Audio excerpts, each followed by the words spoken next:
Bottom line, the risk posed to U.S.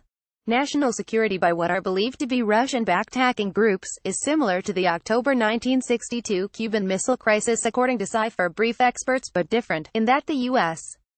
has no clear and obvious deterrent this time around. Recent developments: the FBI recently forced its way between a hacking group known as SOFA-C, believed to be linked to the Russian military, and the unwitting owners of more than 500,000 wireless routers.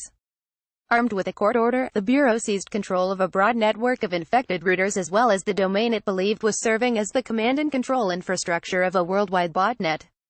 In a statement issued in late May, Assistant Attorney General Jeff Demers called the FBI action first step in the disruption of a botnet that provides the SOFA-C actors with an array of capabilities that could be used for a variety of malicious purposes, including intelligence gathering, theft of valuable information, destructive or disruptive attacks, and the misattribution of such activities. Deeper background: botnets are simply connected devices used by cybercriminals to create disruptions on the internet. Cybercriminals can infect your home or office devices with malware, allowing them to connect them to other devices, creating an army of cyber soldiers that they can then command to take an action. Usually, that action is overloading a website so that it no longer functions. That's a DDoS attack. While getting a court order to seize a domain was a new twist, this kind of hacking activity has been going on for years. The DOJ announcement followed similar actions taken in April when the US and UK jointly blamed Moscow for cyber intrusions into the routers and switches that serve as a gateway for internet access into homes as well as major corporations. The Department of Homeland Security has been warning about such exploits since 2015. Just this past April, the White House cybersecurity coordinator, a position that has since been eliminated, told reporters that the activity isn't always to steal information from the network, but at times is used to facilitate other operations that the Russians can do against high-value targets worldwide, according to Rob Joyce, who warned that such incidents needed to be viewed in the totality of Russian malicious cyber activity. For this reason, Joyce warned, we cannot rule out that Russia may intend to use this set of compromises for future offensive cyber operations as well. It provides basic infrastructure that they can launch from Ukraine. The perfect test range. Cisco Systems, Inc. said it believes the recent VPN filter malware launch was most concentrated in Ukraine, where Russian-backed hacker groups are believed to have carried out thousands of cyber attacks over the past 4 years, targeting everything from the Ukrainian power grid to the financial and electoral systems. Russia has denied it. U.S. intelligence officials believe that Russian-backed hackers were behind last summer's NotPetya attack, a malware virus that appeared to be heavily concentrated in Ukraine, though it also spread rapidly through Europe. The virus was seen as an extremely sophisticated attack that rendered many computers and networks damaged beyond repair. In February, the White House published a statement calling out Russia's role in what it called the most destructive cyber attack in history, and causing billions of dollars in damage across Europe, Asia and the Americas.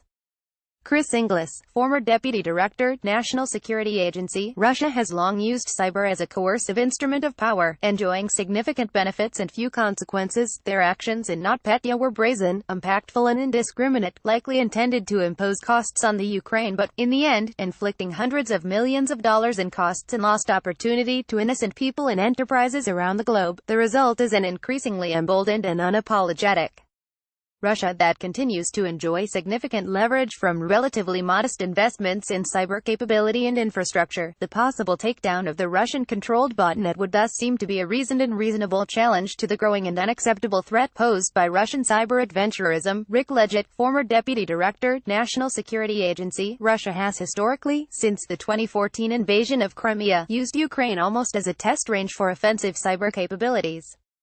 They clearly have the go-ahead to take aggressive action. Witness the December 2015, December 2016 attacks on the power grid and the NotPetya attack. They are also not overly concerned with collateral damage. NotPetya was a destructive attack aimed at the Ukrainian government, and also took out Russian entities and commercial firms like Merck, Maersk, FedEx, and Mondelez. Combined, these factors and the high preponderance of infected routers in Ukraine make me think the likelihood of offensive action against Ukraine is high, if not necessarily imminent. I would also be concerned that there would be widespread collateral damage via other infected routers and malware that propagated without constraint. The modern-day Cuban Missile Crisis. In October 1962, the U.S. and Soviet Union faced off over the Soviets' installation of nuclear missiles in Cuba. President John Kennedy cited the proximity and reach of the missiles and the threat posed to U.S. National Security SE enacted a naval blockade, drawing a very clear line. Crisis was averted when the Soviets agreed to remove the missiles in exchange for a promise by the U.S.